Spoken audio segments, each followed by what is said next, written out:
começando o IF News, com Kleber Sato, que vai nos contar um pouco sobre sua formação.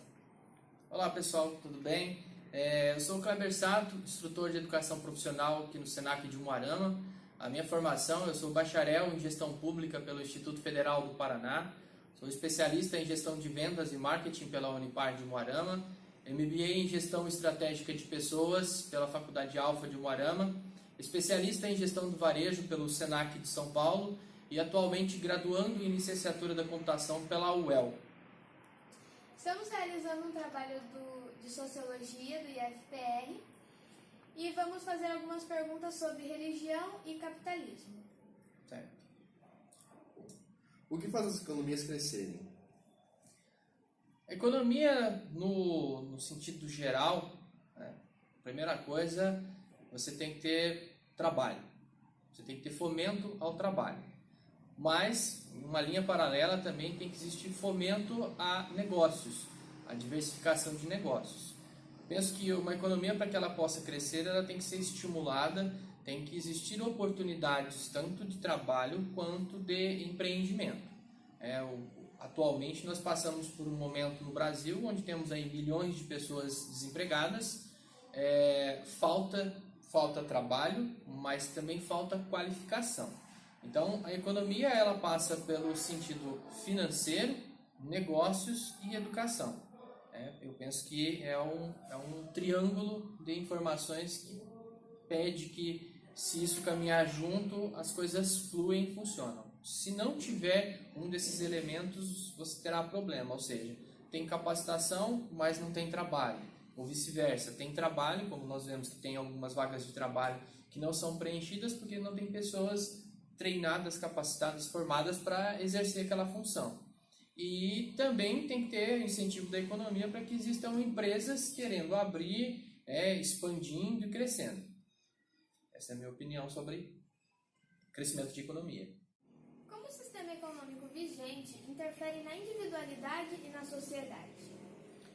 O nosso sistema econômico, ele interfere na individualidade das pessoas porque, como eu mencionei na pergunta anterior, se você tem um trabalho para todos, a economia vai fluir muito melhor. Ou seja, as pessoas estão trabalhando, elas têm necessidades de consumo, elas têm necessidades a serem atendidas, então quando você trabalha, você gera renda e você dá o ciclo a outros negócios, ou seja, a comida, o vestuário, entre lazer, entre outras coisas.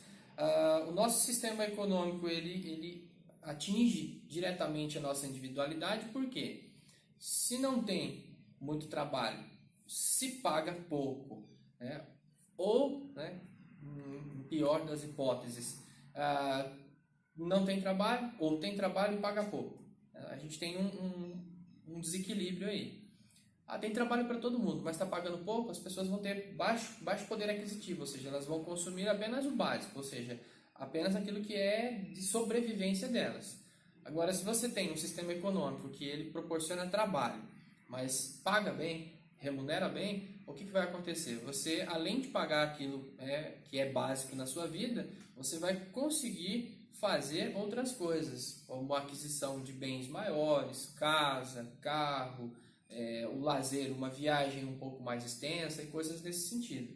Então eu penso que o nosso sistema econômico ele é influenciado por outros sistemas também. O momento econômico e político que nós passamos é um momento onde a credibilidade do Brasil perante ao mundo não está tão boa. Por isso a gente tem um desequilíbrio do nosso real hoje, frente à moeda que faz o index da nossa moeda, que é o dólar está muito alto. Ele tem dado uma oscilada e tudo mais, então isso afeta a gente, porque a gente trabalha, tem importação e exportação de produtos e afeta diretamente. Como as religiões influenciam economicamente inteiras e até que ponto? Religião, penso que cada linha religiosa ela fomenta, todas elas fomentam a fé, mas algumas fomentam que você precisa produzir, precisa ser mais produtivo, você precisa construir. Outras pedem que você, né, viva um pouco mais simples. Às vezes você, quando você tem abundância, que você ajude o seu próximo. Então, assim, a religião, ela influencia na economia? Sim, mas eu não creio que tão diretamente.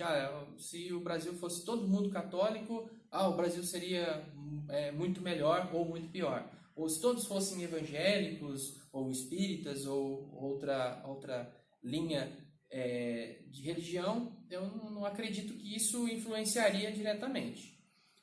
Eu penso que a religião ela influencia aqui nosso dia a dia, porque você vive, trabalha, estuda, pensando em melhorar, pensando no conforto, pensando na família. Mas em contrapartida vem também as necessidades de pessoas que não têm acesso a tudo isso. Então, a partilha daquilo que você pode é interessante. Mas eu não acredito que a religião, ela fala, não, se fosse todo mundo católico, se todo mundo fosse evangélico, afetaria. Não, estaria melhor ou estaria pior. Acho que tem algumas particularidades, mas não é feito tão grande assim. Também é possível que as crenças moldem valores que determinam as decisões econômicas, tais como a oferta de trabalho ou escolha ocupacional. Então, o que faz as religiões criarem esses efeitos econômicos? Olha, na minha opinião, eu vou citar algumas linhas que não é uma religião, alguns chamam de religião, outros chamam de seita. A religião ela pode influenciar em você buscar conhecimento, construir coisas, patrimônio, mas também ajudando o seu próximo. Existe uma seita, por exemplo, que a linha de desenvolvimento dela é o quê? Eles fazem reuniões, eles estimulam as pessoas ao empreendedorismo, principalmente ao empreendedorismo, e eles concentram o seu poder de consumo juntamente com pessoas que também fazem parte desse mesmo clã. Tá? Então, depende muito da religião que a pessoa pertence. Tem algumas linhas evangélicas também, onde é estimulado o quê? Que as pessoas busquem, que as pessoas cresçam, que as pessoas melhorem. Mas é muito variável, porque às vezes a pessoa ela faz parte de uma religião, mas a perspectiva dela ela é limitada ou ela tem um encurtamento na perspectiva. Outras pessoas elas fazem parte de uma religião, mas elas têm uma perspectiva muito, muito alta. Elas querem ir mais longe. E isso vai alinhando ou vai separando uma classe da outra. Apesar que na religião, quando você olha, tem classe. Por lógica, não. Por lógica, todo mundo ali é filho de Deus, todo mundo ali está cultuando a sua religião, a sua linha de crença a Deus, mas não existe essa diferenciação. Já nessa seita especificamente que eu estou falando, se tiver um que é mais fraco um pouco economicamente, eles vão fazer o quê? Eles vão concentrar para ajudar ele a fazer o quê? A crescer, a estar no mesmo patamar que os demais. Então, essa é a minha opinião, como que a religião cria esse efeito econômico. Existem essas linhas, sim, que estimulam o indivíduo. E também existem outras linhas que chamam o indivíduo a uma vida simples, como na religião católica, os franciscanos, por exemplo. Os franciscanos, eles vivem com o mínimo possível. E se eles tiverem bens, isso é disposto para eles viverem uma vida de simplicidade. Então, ela cria uma variação de acordo com a linha de crença, penso eu. A religião, em sua comunidade como um todo, prevalece o indivíduo ou o coletivo? Na minha religião e na comunidade que eu participo, prevalece a coletividade. O indivíduo, não se trabalha a linha religiosa, a linha de desenvolvimento para uma pessoa ou concentrada em uma pessoa. Tanto que eu pratico e vários praticam a partilha do dízimo, que visa pensar no quê? Se eu estou bem economicamente, se eu estou bem, a minha família está bem e eu posso e quero fazer isso, eu partilho para ajudar não só, né, na disseminação da palavra de Deus, mas também na ajuda ao mais necessitado, porque existe aquela diferença, pessoas com estudo, pessoas sem estudo, pessoas que estão desempregadas, então nisso gera o que? A desigualdade. E na minha comunidade ela pensa em fazer o quê? Talvez ela não anule a desigualdade, mas ela consegue ir lá e suprir algumas necessidades básicas para estimular esse indivíduo a sair dessa linha de desigualdade, buscar uma capacitação que eles ofertam isso, para que a pessoa passe a ser ativa economicamente e consiga se libertar daquele momento de dificuldade. Essa é a vivência que nós temos lá na nossa comunidade. Obrigado pela sua entrevista e que encerramos o IF News.